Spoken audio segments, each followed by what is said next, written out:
Hello, everybody. Sorry about yesterday. I wanted to make sure I give you a great big apology. I really didn't mean to not be on, but we had technical difficulties with my phone, and I ended up having to bandage my arm because I have this big old callus on my elbow, and I use my elbows a lot on the table, so when I'm rubbing, it gets raw, and it ended up breaking open, and I had to bandage it. See, I all bandaged up. But anyway, I am sorry that I was not on here. I figured I would just start with when I was born. So here goes nothing. I was born April 4th, 1976 at 12:06 a.m. Within hours of me being born, my mother was told that she needed to be prepared that I was probably not going to make it the next couple days. I had fluid on the brain and had to have a shunt put in to drain that fluid.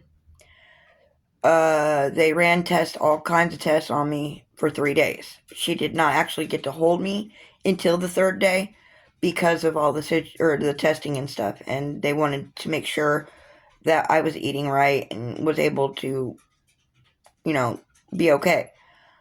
I guess I was severely jaundiced. I had a bruise that went from here all the way across and then down this way because they had to use forceps to pull me out. But the problem was that my head was so big. I mean, I had the size of a football, as you can tell. It's still pretty big. But they had to pull me out and drain the fluid immediately.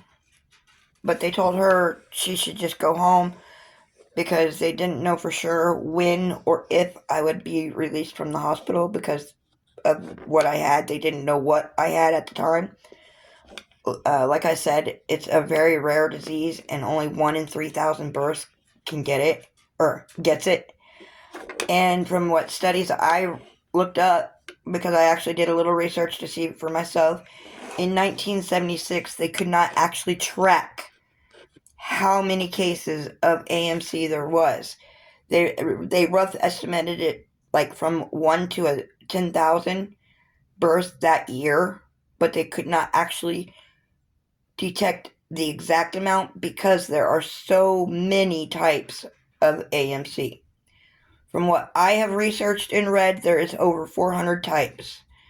I do not know what type I have. I know it's arthrogryposis multiplex congenita, and I know it contracts my bones, and I have very little muscle in any part of my body, except my stomach. That's the best part of my stomach, that's my strongest core, is my stomach. And I was in the hospital for the first, I want to say a year. I can't quote it for sure because, like I said, I don't really know. And I never really talked to my parents about it because I just knew I had a disease and I lived with it. I didn't care. I just wanted to make it. So, as I was progressing in the hospital, they finally told my mom that they think I have AMC. And, of course, my mom doesn't know nothing. I was 9 months younger than my brother Sean, and the issue was that she got pregnant like immediately after she had Sean. And he had everything okay, he was completely normal. And it's not supposed to be genetic, so again, we still don't really know exactly how I got it, but the way I was told was what happened is my mom was taking something that caused problems for her girly thing. And I basically blew up in her stomach. And that's how they say they figured out what I had, but I don't really know for sure. I'm just telling you what I've been told over the years, and mainly by asking my aunts and uncles, because I was a scaredy cat to talk to my parents, really.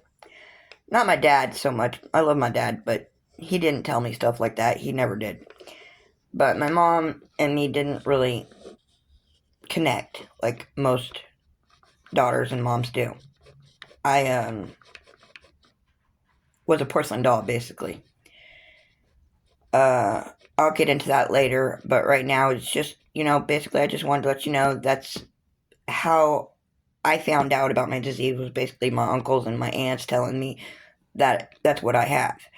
And as I was growing up, I dealt with a lot of trying to figure out what my problem was and why I couldn't walk, why I couldn't eat like normal kids could. And it bugged me. It really did. It bothered me really bad because I was always an independent person. I love to do things on my own. I don't like help unless I absolutely need it. You can ask my husband, he'll tell you the same thing. I hate to get help. But anyway, I'm just rambling now. So I will call this one good.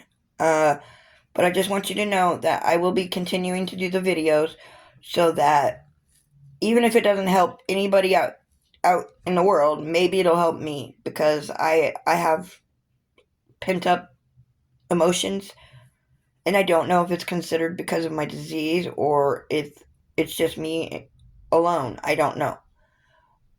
So I'm going to keep doing this. My therapist told me to keep doing it. My husband's told me to keep doing it. My niece wants me to keep doing it. So I'm just going to keep trying to do it, even if I don't get any likes or subscribes. But I would really, really, really appreciate it if you guys did subscribe and like, just so I can keep doing it on YouTube. Because I guess there's so many, you have to have 100 subscribers, and I would like to get to that far so I can keep doing this. Because I do think one day it will help somebody else. Especially if I just keep going, with what I go through. In school years, high school, all of it. I think everybody needs to know stuff like this, because you get the glamorous side of it, and it's not glamorous. It's not. I do struggle. I do have problems. But yet I'm still here, and I'm still fighting them, and I'm still going to keep on fighting them. But yeah, I will let y'all know more next Sunday. Again, I am sorry about yesterday, but with all the issues I was having, I couldn't do it. I promise I will be on next Sunday. No matter what, even if I gotta use my husband's phone, I will do it. But I will see you guys next Sunday. Please like and subscribe. And again, another shout out to the Misery Machine. You guys are awesome. Keep doing the good work. And I will talk to y'all later. Love y'all. Bye.